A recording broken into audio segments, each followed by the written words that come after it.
Hey folks, it's that time again. Welcome to 2 Minutes in the Word.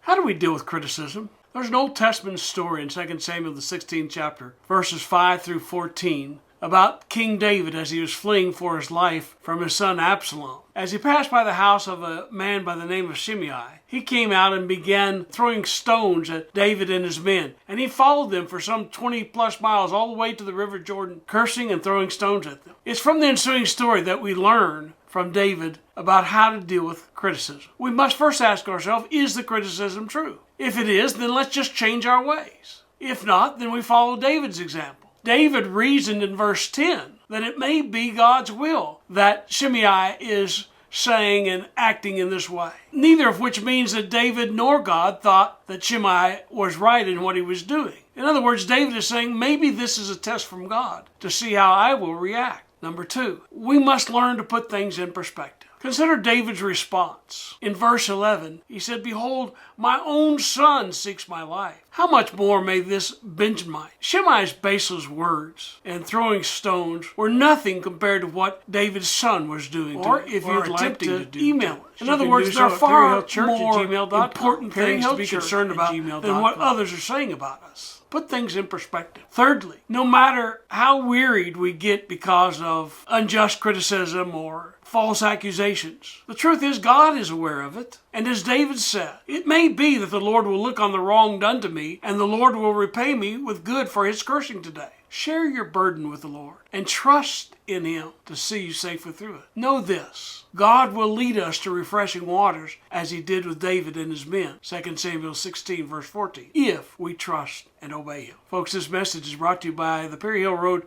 Church of Christ that meets at 800 Perry Hill Road in Montgomery, Alabama.